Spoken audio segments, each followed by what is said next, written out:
तो हम लोग जो है लास्ट डे पढ़ रहे थे केमिकल प्रॉपर्टीज ऑफ एल्केन, उसमें हम लोग पढ़े थे oxidation of alkanes.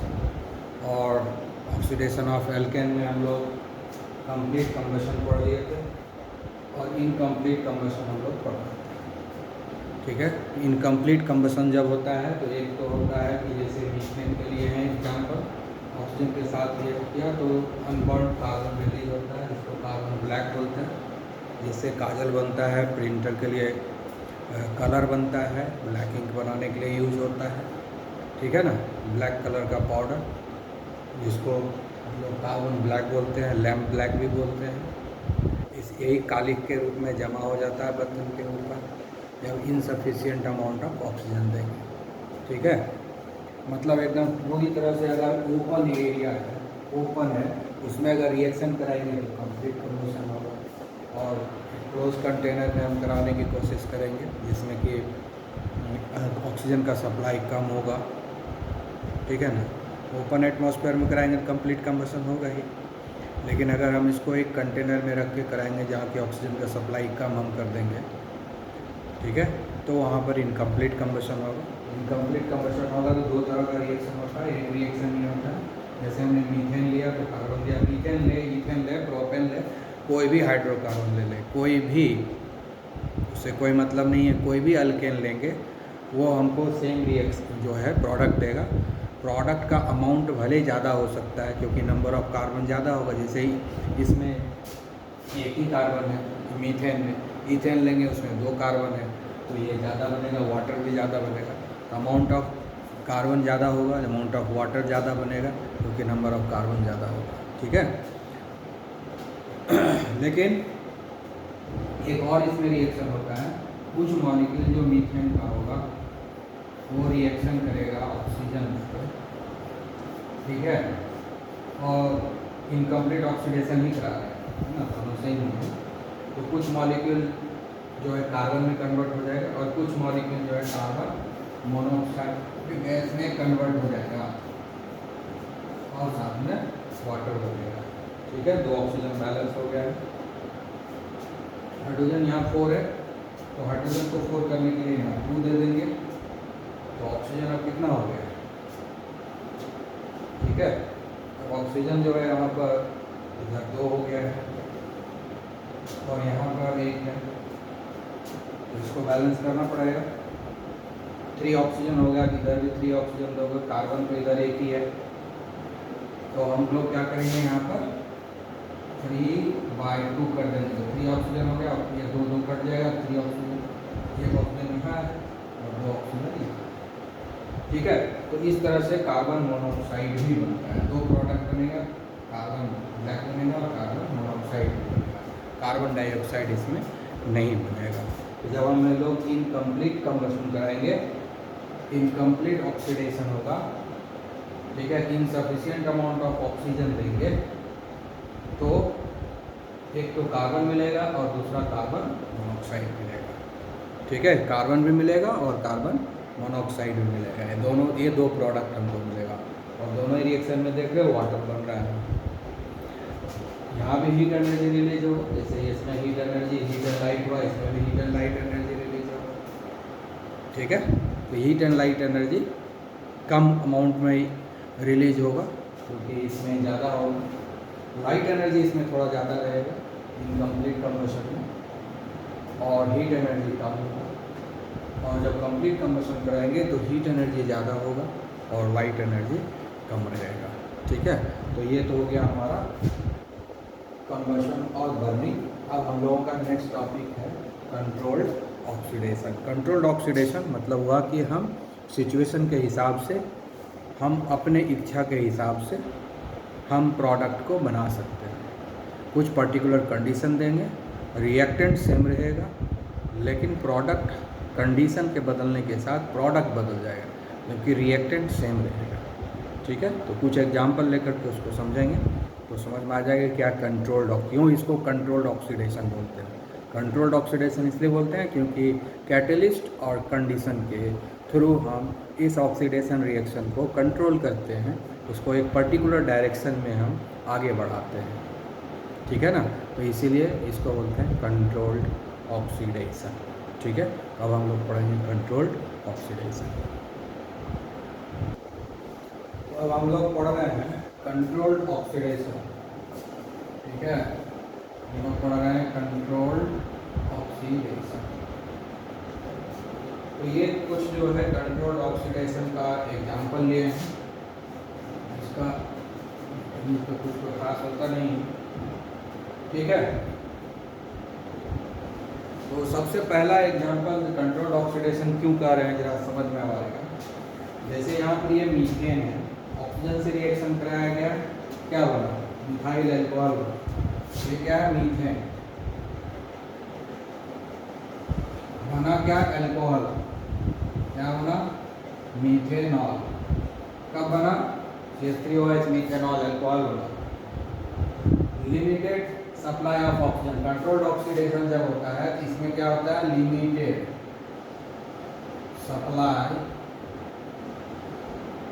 Of oxygen, limited supply of oxygen होता है कंट्रोल्ड ऑक्सीडेशन में, in presence of certain condition. तो इसमें कंडीशन क्या है कि 525 केल्विन टेम्परेचर मेंटेन करना है और प्रेशर को 100 एटमॉस्फेरिक प्रेशर मेंटेन करना है। प्रेशर 100 एटमॉस्फेरिक प्रेशर है और टेम्परेचर 525 केल्विन है और limited amount of oxygen supply कर रहे हैं। तो मीथेन जो है मीथेनॉल में कन्वर्ट हो गया, मीथेन जो है मिथाइल अल्कोहल में कन्वर्ट हो गया। अब देखो सेम है मीथेन यहाँ पर, ठीक है, सेम मीथेन है यहाँ पर और फिर ऑक्सीजन से ही रिएक्शन कराया जा रहा है, लेकिन यहाँ पर जो है कैटलिस्ट का यूज किया गया है। ठीक है ना, इस दोनों के बीच में रिएक्शन करवाया गया है। ठीक है, लेकिन इस केस में क्या किया गया है कि molybdenum oxide as a catalyst use किया गया है। इसमें कोई कैटलिस्ट नहीं है, टेम्परेचर है और प्रेशर मेंटेन किया गया। इसमें कैटलिस्ट यूज किया गया है, दोनों को कांटेक्ट में लाया गया और उसमें कैटलिस्ट का यूज किया।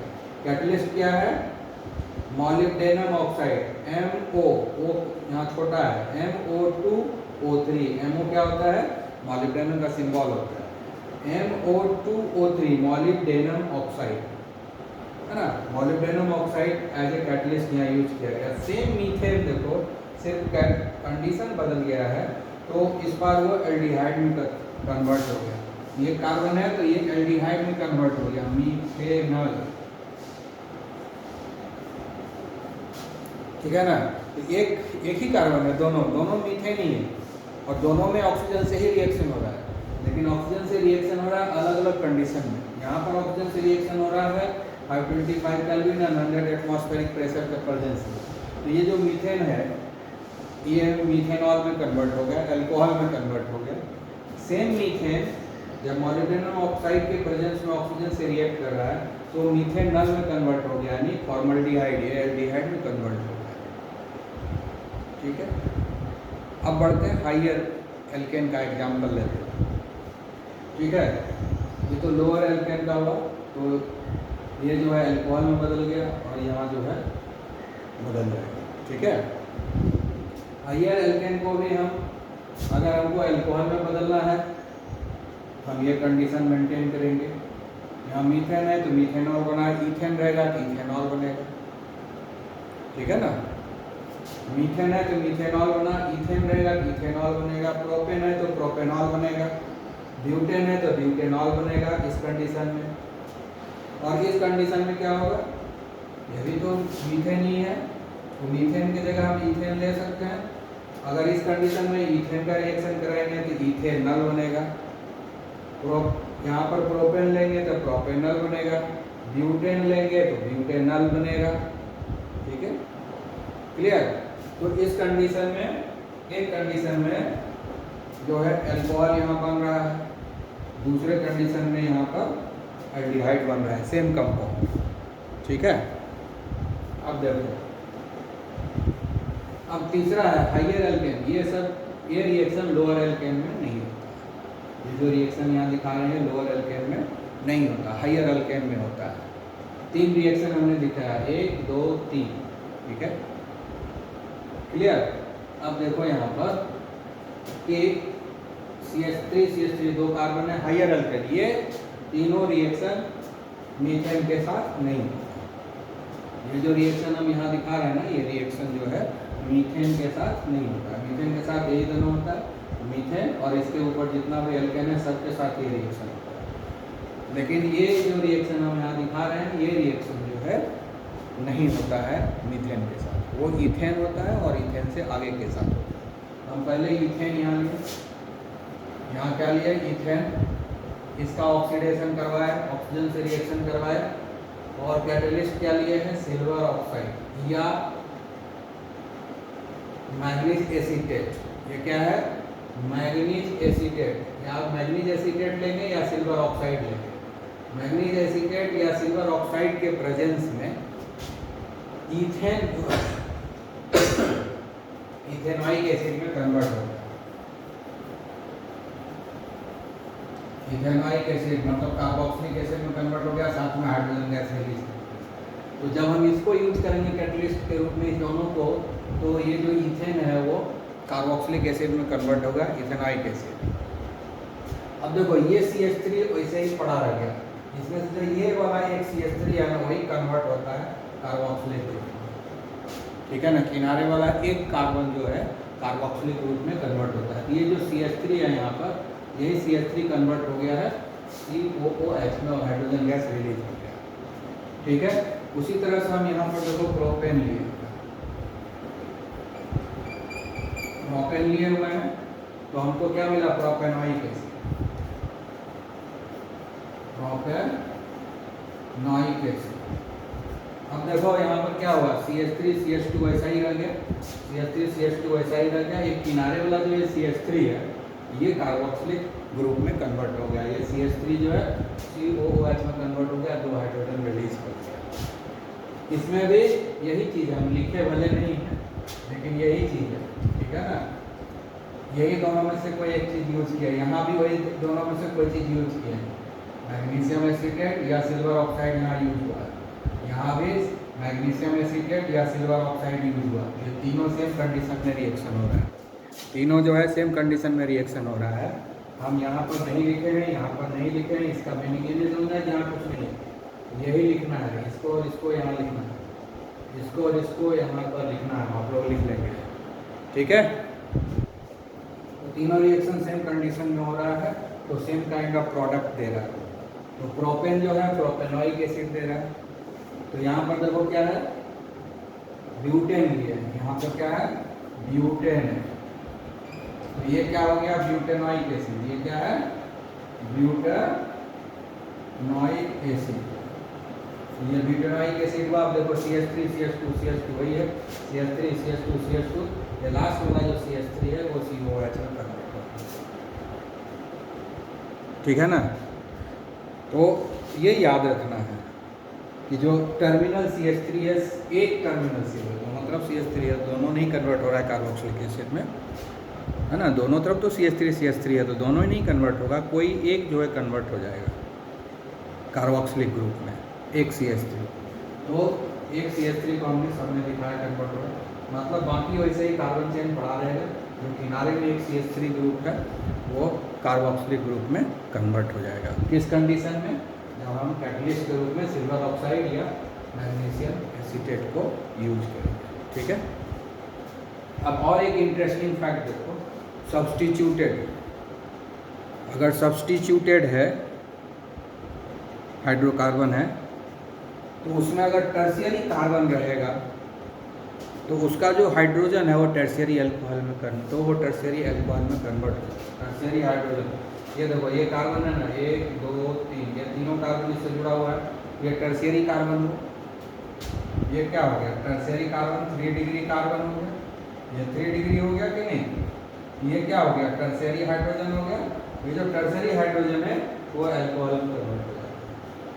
कब, जब कोई भी टर्शियरी कार्बन कंटेनिंग, अगर कोई एल्केन है उसमें टर्शियरी कार्बन है तो उसके साथ टर्शियरी हाइड्रोजन होगा।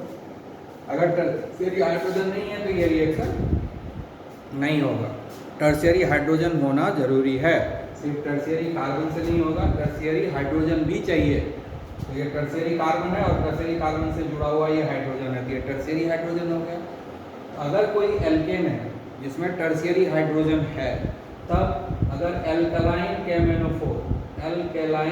कैमेनोफोर से रिएक्शन कराएंगे या एसिडिफाइड और एसिडिफाइड K2Cr2O7 पोटेशियम डाइक्रोमेट, ये जो अल्कलाइन कैमेनोफोर है और एसिडिफाइड K2Cr2O7 है, दोनों में से कोई एक यूज करेंगे। दोनों के दोनों नेसेंट ऑक्सीजन सप्लाई करता है, इसलिए हम बगल में लिखे हुए हैं नेसेंट ऑक्सीजन।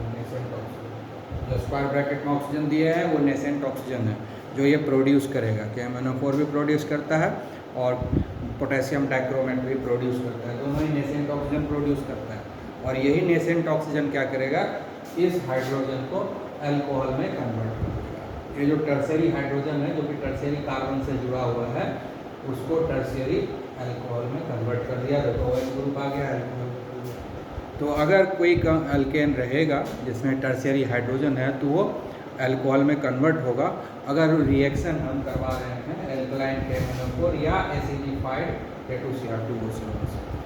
ठीक है, तो इस बातों को तो सेम प्रोडक्ट है, अलग अलग कंडीशन में अलग अलग चीज़ बन रहा है, सबके सब एल्केन ही है, सबके सब एल्केन ही है और सबका ऑक्सीडेशन ही करा रहे हैं। ऑक्सीडेशन अलग अलग एजेंट से करवा रहे हैं और ऑक्सीडेशन का हो रहा है तो ऑक्सीडाइजिंग एजेंट यहाँ यूज हुआ है, तो ऑक्सीडाइजिंग एजेंट अलग अलग है तो सब जगह प्रोडक्ट भी डिफरेंट है, कंडीशन डिफरेंट है तो प्रोडक्ट डिफरेंट है, रिएक्टेंट सेम रहता है। तो इसीलिए इसको हम लोग बोलते हैं कंट्रोल्ड ऑक्सीडेशन, क्योंकि हम कंडीशन चेंज किए, यानी कंडीशन चेंज करके इन्वायरमेंट कंट्रोल कर दिया, इन्वायरमेंट कंट्रोल किए तो जो डिजायर्ड था हमारा कि ये चीज़ बनना चाहिए वही बना है। तो हम क्या कर सकते हैं कि हम मॉडिफाई कर सकते हैं। मीथेन को क्या बनाना है, अल्कोहल बनाना है कि एल्डिहाइड बनाना है मीथेन को, तो हम ये मॉडिफाई कर सकते हैं। रिएक्टेंट सेम है, हमें अभी तक क्या पढ़े थे कि रिएक्टेंट सेम रहेगा तो प्रोडक्ट हमेशा सेम बनेगा। इन ऑर्गेनिक केमिस्ट्री में जो हम लोग पढ़े हैं कि रिएक्टेंट अगर सेम है तो प्रोडक्ट हमेशा सेम बनेगा, लेकिन यहाँ ऑर्गेनिक में देख लो रिएक्टेंट सेम है, प्रोडक्ट डिफरेंट हो गया। यहाँ रिएक्टेंट सेम है, methane and oxygen and product बिल्कुल डिफरेंट हो गया। ठीक है, वहाँ पर सब में ऑक्सीजन से ही रिएक्शन हो रहा है, सब एल्केन है लेकिन वहाँ कार्बोक्सिलिक एसिड बना है, ये भी एल्केन है, ये अलग कंडीशन में रिएक्शन हो रहा है तो अल्कोहल में कन्वर्ट हो रहा है। तो इसीलिए इसको हम लोग बोलते हैं कंट्रोल्ड ऑक्सीडेशन, क्योंकि हमने कंट्रोल करके, क्योंकि उसको हम पर्टिकुलर डायरेक्शन में जाने के लिए मजबूर कर रहे हैं, यानी ड्राइवर ले जा रहा है इसको एक पर्टिकुलर डायरेक्शन में, इसलिए इसको बोलते हैं कंट्रोल्ड ऑक्सीडेशन। यहाँ पर हम ड्राइवर बन गए हैं। क्यों ड्राइवर कैसे बने, ड्राइवर ऑफ डायरेक्ट, हम तो ड्राइवर नहीं किया, मतलब उसको कंडीशन प्रोवाइड किए कि ये भाई तुम यही बनाना है तुमको, तो वही बन रहा है। रिएक्टेंट सेम है लेकिन प्रोडक्ट बदल रहा है, क्योंकि उसको डायरेक्शन दे रहे हैं कि तुम इसी डायरेक्शन में चलो, इधर ही चल रहा है, इसीलिए इसको बोलते हैं कंट्रोल्ड ऑक्सीडेशन। ओके, अब हम लोग पढ़ेंगे आइसोमेराइजेशन। आइसोमेराइजेशन का मतलब क्या हुआ, एल्केन का आइसोमर होता है, आइसोमर होने के लिए एल्केन में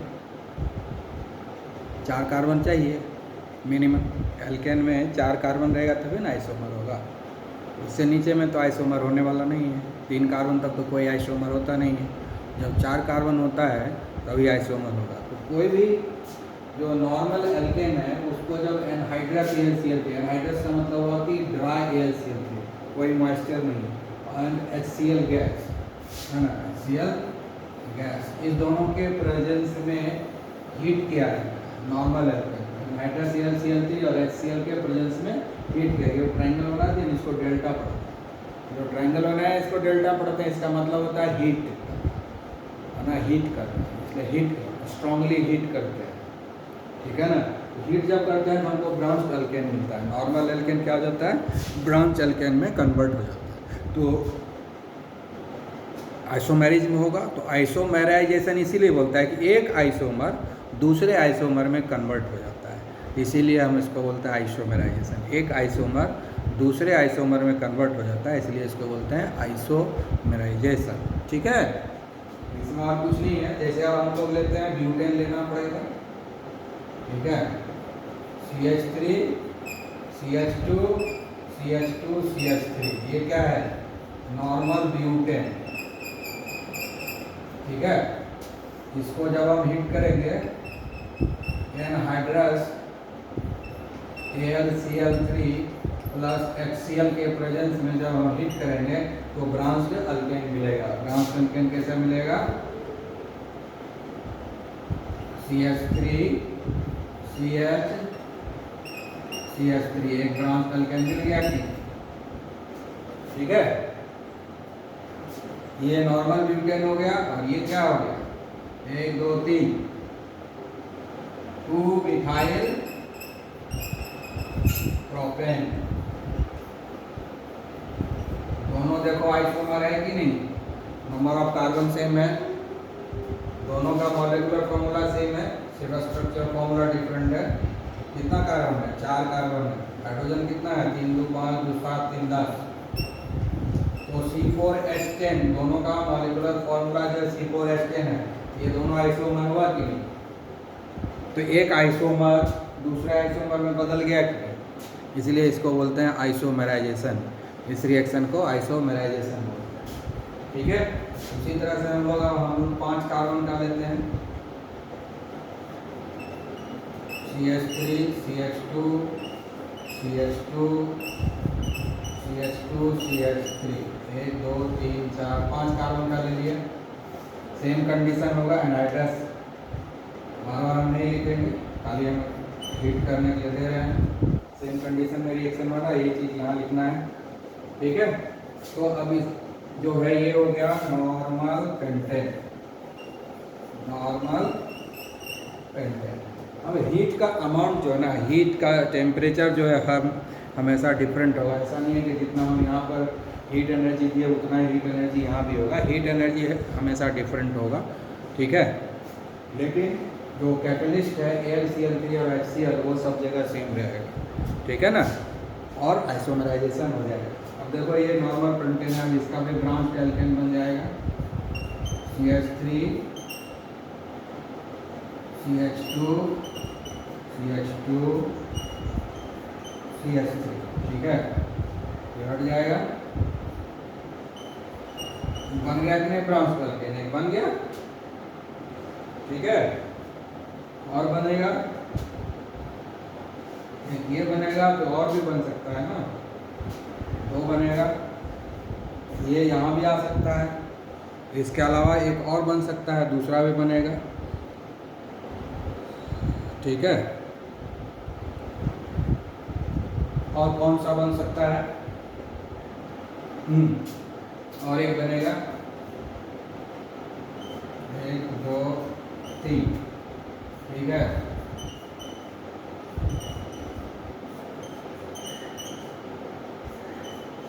ये 2 तरह का ब्रांच बन गया। दोनों का देखो मॉलिक्यूलर फॉर्मूला सेम है कि नहीं?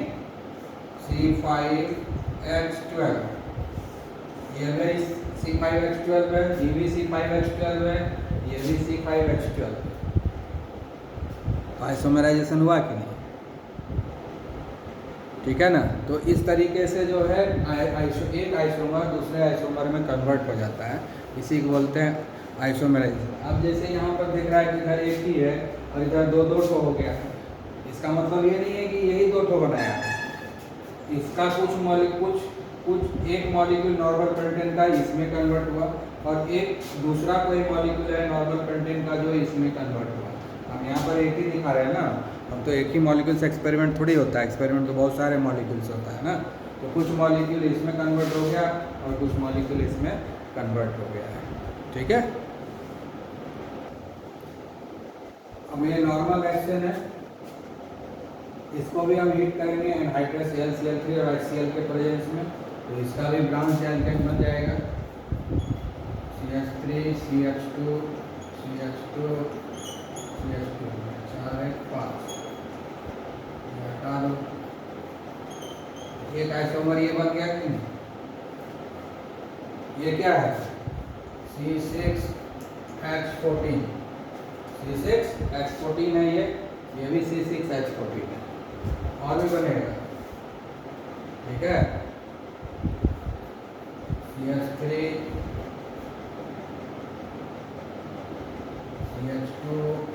CH, CH3, CH2, CH3 बन गया कि नहीं। इसी तरह इसका और भी आइसोमर है, वो भी बन जाएगा। कुछ मॉलिक्यूल इसमें कन्वर्ट होगा, कुछ मॉलिक्यूल इसमें कन्वर्ट होगा। अब देखो इस तीनों का जो है मॉलिक्यूलर फॉर्मूला सेम है। ये भी C6H14 है, ये भी C6H14 है, ये भी C6H14 है। ये तीनों आइसोमर हुआ कि नहीं? तीनों आइसोमर है, यानी एक आइसोमर जो है दूसरे आइसोमर में बदल गया है। इसीलिए इस प्रोसेस को हम लोग बोलते हैं आइसोमेराइजेशन। ठीक है, ओके। ये सब कुछ स्पेशल रिएक्शन है, अब इसमें कोई खास मैकेनिज्म नहीं है, बहुत सिंपल है, याद रखना है आपको।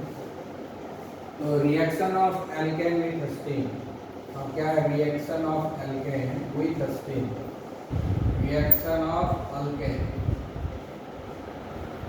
With steam.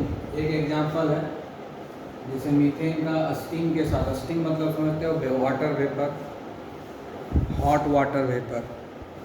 जब खाना वाना बनता है तो बर्तन से जो वेपर निकलता है ना उसको हम स्टीम बोलते हैं, है ना। तो उस तरह का वेपर चाहिए, हॉट वेपर। तो मीथेन गैस है, उसमें जो स्टीम या स्टीम किसी कंटेनर में सील किया हुआ है और उससे मीथेन गैस को हम पास करेंगे निकेल के प्रेजेंस में, मतलब उसमें निकेल है, टेम्परेचर रहेगा, हॉट होता है ना, हॉट स्टीम, हॉट वेपर। कितना टेम्परेचर चाहिए 1273 केल्विन। ये टेम्परेचर बदलेगा अलग अलग एल्केन के लिए। मीथेन के लिए है 1273 केल्विन, इथेन के लिए कुछ और टेम्परेचर होगा, वो टेम्परेचर बदलेगा, बाकी कैटलिस्ट वही सेम रहेगा निकेल।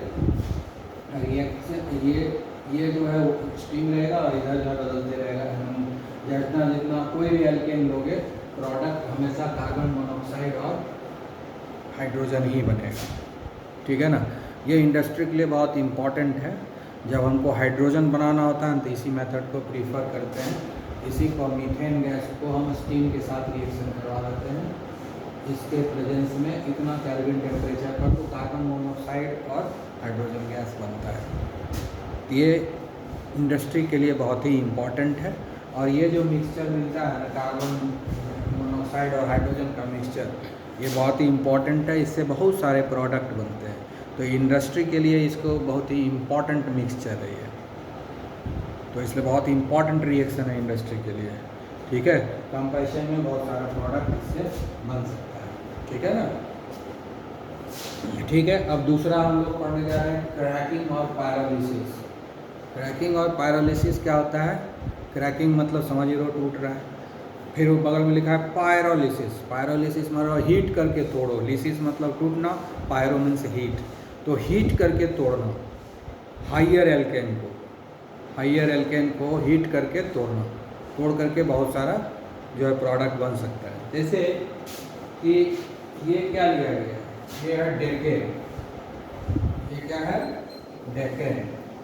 डेकेन मतलब क्या होगा? 10 कार्बन, C10H22, ठीक है ना। C10H22 को हम लोग डेकेन बोलते हैं, इसका स्ट्रक्चर फॉर्म है।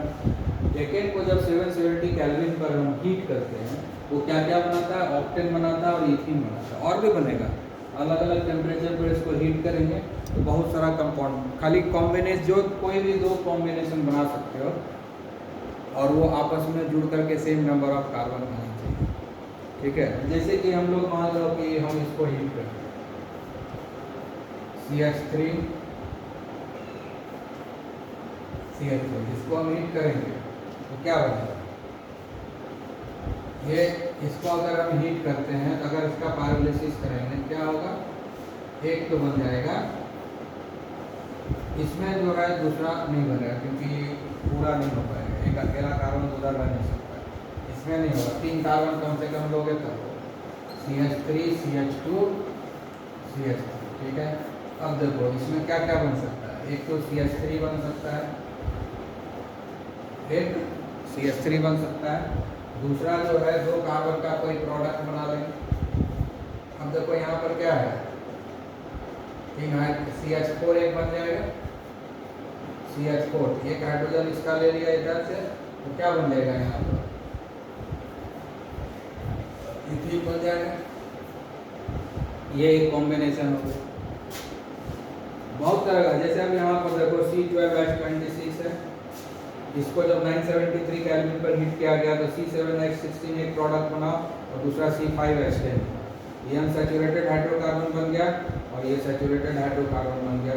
तो एक सैचुरेटेड बनेगा, एक अनसैचुरेटेड बनेगा, ऐसा कॉम्बिनेशन बहुत बना सकते हो, ठीक है ना। सैचुरेटेड और अनसैचुरेटेड का कॉम्बिनेशन बहुत सारा बना सकते हो तुम, मैथमेटिकली वो कर लो, हो जाएगा। अब जैसे हम लोग लेंगे 4 कार्बन का, CH3 CH2 CH2 CH3, इसको अगर हम तोड़ते हैं कितना कार्बन बनेगा, पहले 3 और पहला हो जाएगा, फिर टोटल जो है इसमें कितना है 1 2 3 कार्बन हो गया। एक तो हम ले लेंगे CH4 और दूसरा बच जाएगा 3 कार्बन का, 1 2 3, ठीक है।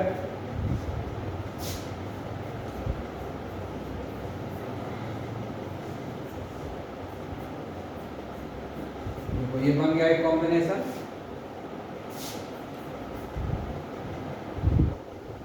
ये कॉम्बिनेशन बन गया कि नहीं, मीथेन बन गया और ये अनसैचुरेटेड हाइड्रोकार्बन बन गया, ठीक है। और भी कॉम्बिनेशन बन सकता है, हम 2 का बना सकते हैं तो दोनों सेम हो जाएगा, ठीक है ना। एक कॉम्बिनेशन क्या हो जाएगा CH3 CH3, तो दूसरा क्या बन जाएगा, 2 कार्बन बच गया है।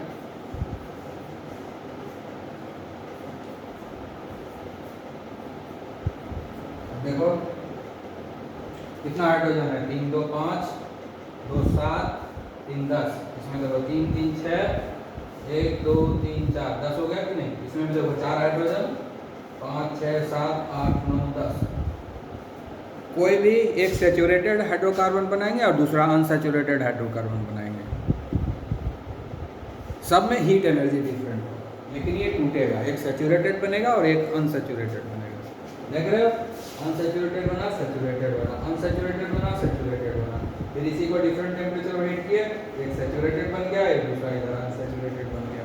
तो इसी को हम लोग बोलते हैं पायरोलिसिस और क्रैकिंग। तो हायर एल्केन को जब हम हीट करते हैं अलग अलग टेम्परेचर पर, तो वो हीट टूट करके लोअर एल्केन में कन्वर्ट होता है, इसी को बोलते हैं क्रैकिंग और पायरोलिसिस।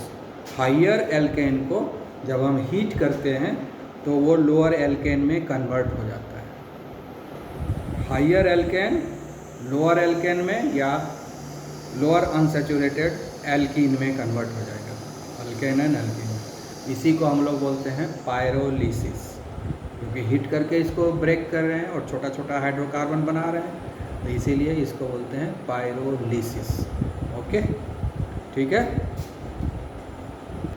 अब हम लोग पढ़ेंगे रिफॉर्मिंग और एरोमेटाइजेशन, मतलब इसमें एरोमेटिक हाइड्रोकार्बन बनेगा। इसमें क्या होता है कि हम लोग एलिफैटिक या एलिसाइक्लिक हाइड्रोकार्बन लेते हैं, पढ़ा चुके हैं एलिफैटिक एंड एलिसाइक्लिक हाइड्रोकार्बन क्या है।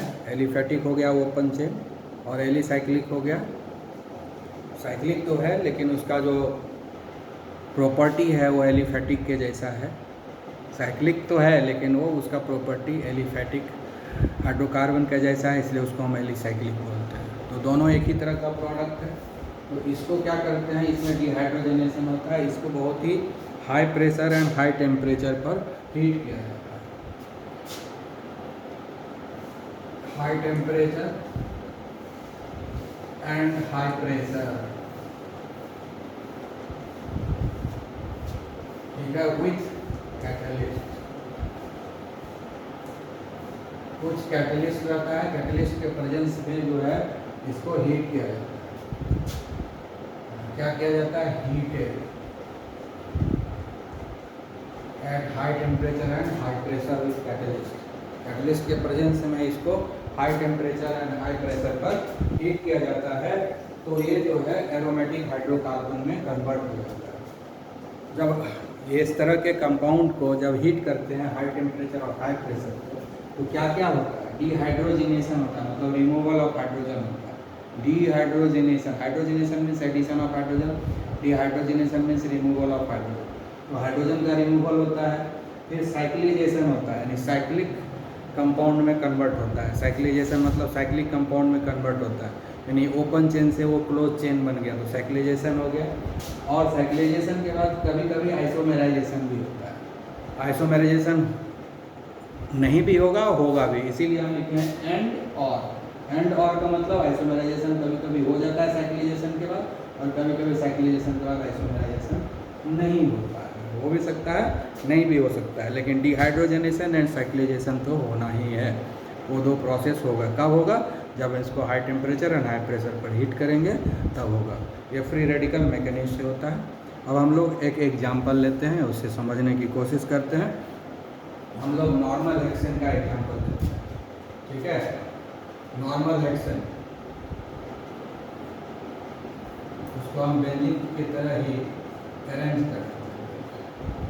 लिखते समय ही जो है ध्यान, 1 2 3 4 5 6, ठीक है। ये हुआ normal hexane. Normal hexane, normal hexane क्या होता है? C6H14, ठीक है। इसका स्ट्रक्चर क्या होता है? CH3 CH2 CH2 CH2 1 2 3 4 3 4। ये हुआ हमारा नॉर्मल हेक्सेन, है कि नहीं? देखो CH3 हो गया,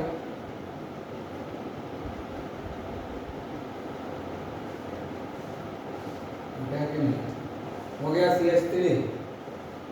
अब देखो ये CH2 हो गया, CH3 CH2, फिर देखो CH2 हो गया, फिर देखो CH2 हो गया, फिर देखो CH2 हो गया, और फिर यहाँ CH3 होगा कि नहीं? CH3 CH2 CH2 CH2 CH2 CH3, है ना। CH3 CH2 CH2 CH2 CH3, 1 2 3 4 CH2 है, 1 2 3 4 CH2 है। दोनों किनारे में CH3, इधर भी CH3 इधर भी CH3, ठीक है। इसको जो है हम लोग हीट करेंगे, इसको क्या करेंगे? हम लोग हीट करेंगे, ठीक है। कैटलिस्ट होगा इसमें वेनेडियम पेंटॉक्साइड, कैटलिस्ट होगा वेनेडियम पेंटॉक्साइड, और या तो वेनेडियम पेंटॉक्साइड लेंगे कैटलिस्ट के रूप में, या क्रोमियम ऑक्साइड लेंगे, ठीक है, या मॉलिब्डेनम ऑक्साइड लेंगे, और मॉलिब्डेनम ऑक्साइड लेंगे। ये तीनों कैटलिस्ट में से किसी एक कैटलिस्ट को लेंगे, ठीक है। उसके बाद जो है टेम्परेचर रखेंगे 773 केल्विन, और प्रेशर को रखेंगे 10 to 20 एटमॉस्फेयर, 10 to 20 एटमॉस्फेयर, ठीक है। इतना हीट पर हम इतना टेम्परेचर पर इसको हीट करेंगे, तो जानते हैं कि इसमें कन्वर्ट हो जाएगा, ये बेंजीन रिंग में कन्वर्ट हो जाएगा। देखो कैसे होता है, ये फ्री रेडिकल मैकेनिज्म से होता है। ये क्या होता है? फ्री रेडिकल मैकेनिज्म से होगा। देखो क्या होगा, अब यहाँ पर है हाइड्रोजन, यहाँ भी है हाइड्रोजन, ठीक है ना। तो ये क्या होगा? तो यहाँ पर पहले जो है ये साइक्लोहेक्सेन में कन्वर्ट हो जाएगा। कैसे होगा? ये जो है कोई भी ये तीन में से किसी एक को टूटते हुए हम दिखा सकते हैं। ये होमोलाइटिक फिशन होगा, एक इलेक्ट्रॉन इधर आ गया और एक इलेक्ट्रॉन इधर गया। उसी तरह से एक इलेक्ट्रॉन इधर आ गया और एक इलेक्ट्रॉन इधर चला गया। इस कार्बन और इस कार्बन पर हो रहा है, दोनों किनारे कार्बन पर जो CH3 है वहाँ पर होमोलाइटिक फिशन। यहाँ से ये H फ्री रेडिकल निकला, यहाँ से H फ्री रेडिकल निकला, दोनों H फ्री रेडिकल मिल करके हाइड्रोजन गैस निकल गया, इसे हम लोग -H2 लिख रहे हैं, ठीक है। क्या निकल गया? -H2 लिख रहे हैं। क्यों लिख रहे हैं? क्योंकि एक हाइड्रोजन फ्री रेडिकल यहाँ से निकला, एक हाइड्रोजन फ्री रेडिकल यहाँ से निकला, दोनों आपस में ज्वाइन किया और हाइड्रोजन गैस बन गया। अब इस कार्बन पर एक इलेक्ट्रॉन यहाँ आया और इस कार्बन पर भी एक इलेक्ट्रॉन यहाँ आया, दोनों कार्बन के बीच में ज्वाइन हो गया। अब देखो यहाँ पर 2 हाइड्रोजन बच गया, यहाँ पर भी 2 हाइड्रोजन बच गया, तो ये भी CH2 हो गया, ये भी CH2 हो जाएगा।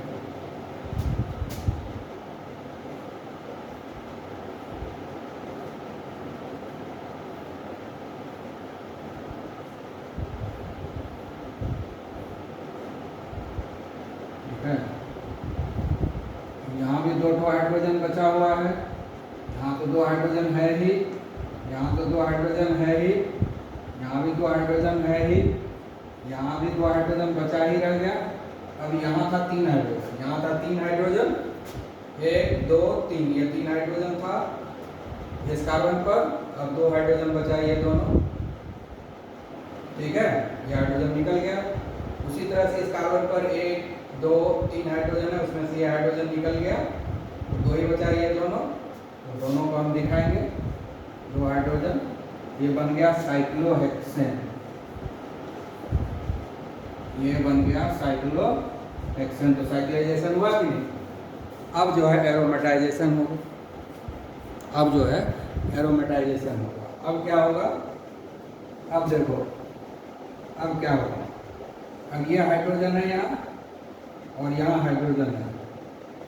अब यहाँ से एक इलेक्ट्रॉन जो है ये हाइड्रोजन निकल जाएगा एक इलेक्ट्रॉन लेकर के, और ये इलेक्ट्रॉन यहाँ आ गया एक इलेक्ट्रॉन। उसी तरह से ये हाइड्रोजन जो है एक इलेक्ट्रॉन लेके निकल गया और दूसरा इलेक्ट्रॉन इस कार्बन पर आ गया। ये दोनों पर एक एक इलेक्ट्रॉन आया, क्या डबल बॉन्ड होगा कि नहीं? उसी तरह से इसको हो गया डबल बॉन्ड यहाँ पर, अब यहाँ छोड़ देंगे, यहाँ करेंगे। अब ये हाइड्रोजन एक होमोलैटिक फिशन हो रहा है, एक इलेक्ट्रॉन ये ले लिया हाइड्रोजन, ये हाइड्रोजन फ्री रेडिकल निकल गया और यहाँ एक आ गया। उसी तरह से इस हाइड्रोजन का भी बॉन्ड टूटेगा, एक इलेक्ट्रॉन यहाँ आ गया और एक इलेक्ट्रॉन जो है इसके ऊपर चला गया। यहाँ पर एक hydrogen free radical, hydrogen free radical, एक हाइड्रोजन गैस यहाँ रिलीज हो गया, अब दूसरा हाइड्रोजन गैस यहाँ रिलीज हुआ, ये दोनों हाइड्रोजन फ्री रेडिकल आपस में ज्वाइन हुआ, 2 हाइड्रोजन यहाँ रिलीज हो गया, दो हाइड्रोजन फ्री रेडिकल, ये दोनों मिलकर के हाइड्रोजन गैस बन गया। फिर छोड़ देंगे यहाँ पर, यहाँ से आया एक इलेक्ट्रॉन यहाँ और एक इलेक्ट्रॉन इसके पास चला गया, यहाँ से एक इलेक्ट्रॉन यहाँ आया और एक इलेक्ट्रॉन इस हाइड्रोजन के पास चला गया। हाइड्रोजन फ्री रेडिकल, ये हाइड्रोजन फ्री रेडिकल आपस में कंबाइन करके हाइड्रोजन गैस बनाया। एक हाइड्रोजन गैस यहाँ बना, दूसरा हाइड्रोजन गैस ये दोनों मिलके बनाया, तीसरा हाइड्रोजन गैस ये दोनों मिलके बना लिया। तो 3 हाइड्रोजन मॉलिक्यूल निकल गया, रिलीज हो गया। तो एक हाइड्रोजन मॉलिक्यूल यहाँ रिलीज हुआ और 3 हाइड्रोजन मॉलिक्यूल यहाँ रिलीज हुआ। अब की बार ये क्या हो गया? सैचुरेटेड हाइड्रोकार्बन अनसैचुरेटेड बेंजीन बन गया। ठीक है, अब देखो सब जगह एक एक हाइड्रोजन हो गया।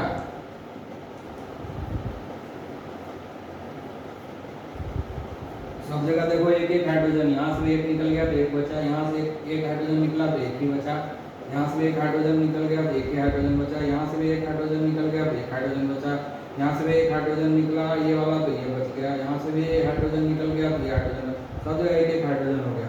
और देखो यहाँ पर एक डबल बॉन्ड आया, इधर से एक इलेक्ट्रॉन, इधर से एक इलेक्ट्रॉन, यहाँ डबल बॉन्ड। ठीक है, अब इधर से एक इलेक्ट्रॉन आया, इधर से एक इलेक्ट्रॉन आया, यहाँ पर भी डबल बॉन्ड हो गया।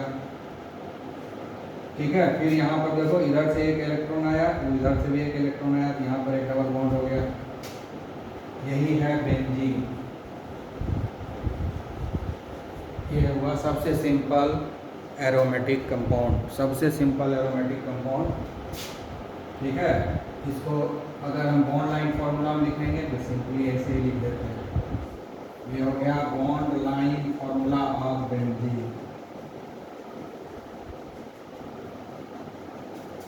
ये हो गया bond line formula of benzene.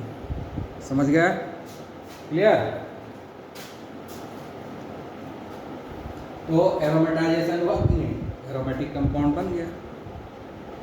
ठीक है, तो ये जो एरोमेटाइजेशन होगा इसमें कम से कम 6 कार्बन वाला होना चाहिए, तभी ना एरोमेटाइजेशन होगा। तो 6 कार्बन एंड मोर, 6 कार्बन या 6 कार्बन से ज़्यादा रहेगा एलिफैटिक और एलिसाइक्लिक हाइड्रोकार्बन में, तभी ये एरोमेटाइजेशन होगा। यानी 6 कार्बन से कम वाला रहेगा तो एरोमेटाइजेशन नहीं होगा, आइसोमेराइजेशन हो सकता है।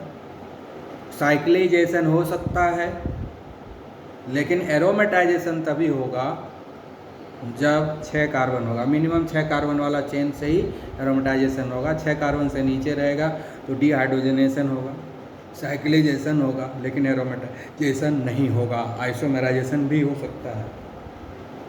तो यहाँ पर क्या हुआ, डिहाइड्रोजनेशन हुआ कि नहीं, 2 हाइड्रोजन यहाँ रिलीज हुआ और 3 हाइड्रोजन यहाँ रिलीज हुआ। तो ये इसको इसीलिए इसको हम लोग बोलते हैं डिहाइड्रोजनेशन। अब यहाँ पर ये ओपन चेन था, यहाँ साइक्लिक क्लोज चेन बन गया तो साइक्लिजेशन हुआ। तो डिहाइड्रोजनेशन हुआ, साइक्लिजेशन हुआ, और यहाँ साइक्लिजेशन हुआ। साइक्लिजेशन के बाद यहाँ एरोमेटिक कंपाउंड में बदला, ये हो गया एरोमेटाइजेशन। यहाँ से ये जो प्रोसेस हुआ एरोमेटाइजेशन। अब यहाँ पर हम कुछ लिखे ही नहीं है, यही कंडीशन यहाँ भी मेंटेन है, सेम कंडीशन यहाँ मेंटेन है, इसलिए ये प्रोसेस आगे बढ़ गया। ठीक है, तो अब जो है अगर हम यहाँ पर ले लेते हैं नॉर्मल हेप्टेन, नॉर्मल हेप्टेन ले लेंगे, तब क्या होगा, नॉर्मल हेप्टेन में तो 6 कार्बन से जितना भी होगा ये हो जाएगा C7, ये हो जाएगा C7, 14, ठीक है, यहाँ भी बढ़ जाएगा, ये हो जाएगा CH2 और इसके आगे लग जाएगा CH3, हो गया, यानी यहाँ पर एक CH3 बढ़ जाएगा। ये नॉर्मल हेप्टेन हो गया, 7 कार्बन हो गया, 7 कार्बन के नहीं, 1 2 3 4 5 6 7 कार्बन हो गया, ठीक है ना। एक कैच को CH3 बना दिए, कैच रहने दिया, ठीक है ना, तो उसको CH3 बना देते हैं। एक कैच को CH3 बना दिए, नहीं बचा हुआ रह गया, यहाँ हो गया CH3, ठीक है, ये CH3 यहाँ में दिखेगा, ठीक है। तो ये क्या हो गया, साइक्लोहेक्सेन हुआ, यहाँ एक मिथाइल साइक्लोहेक्सेन, ये क्या हो जाएगा, मिथाइल साइक्लोहेक्सेन। यहाँ मिथाइल है ना, ये साइक्लोहेक्सेन है, ये मिथाइल इसको भी हम लोग लिख सकते हैं बॉन्ड लाइन फार्मूला में। और ये क्या हो गया, मिथाइल बेंजीन, ये मिथाइल है और ये बेंजीन है, इसको हम लोग बोलेंगे मिथाइल बेंजीन, ठीक है। मिथाइल बेंजीन को ही दूसरा नाम बोलते हैं टॉलुइन, ठीक है, मिथाइल बेंजीन और टॉलुइन, ठीक है। तो ये 7 कार्बन हो गया। 6 कार्बन से जितना भी आगे कार्बन रहेगा वो क्या हो जाएगा, ब्रांच में सब्स्टिट्यूट बन जाएगा, वो क्या हो जाएगा, ब्रांच में बाहर निकल जाएगा, ठीक है। 6 कार्बन का ही एरोमेटाइजेशन होता है, 6 कार्बन से नहीं आपस में जुड़ेगा, और जो एक्स्ट्रा रहेगा वो किनारे वाला कार्बन जो है ब्रांच में बन जाएगा, जैसे CH3 एक किनारे वाला ब्रांच बन के बाहर निकलेगा, ठीक है। तो सब्स्टिट्यूटेड बेंजीन बनेगा, यानी 6 कार्बन है तो बेंजीन बनेगा, एरोमेटाइजेशन होगा, और 6 कार्बन से ऊपर रहेगा तो सब्स्टिट्यूटेड बेंजीन बनेगा, यानी सब्स्टिट्यूटेड एरोमेटाइजेशन होगा, ठीक है। तो इस तरीके से आज हम लोग chemical properties of alkene finish किए। अब कल से हम लोग पढ़ेंगे अल्कीन, तो अल्कीन आज फिनिश हो गया। Okay, have a nice day.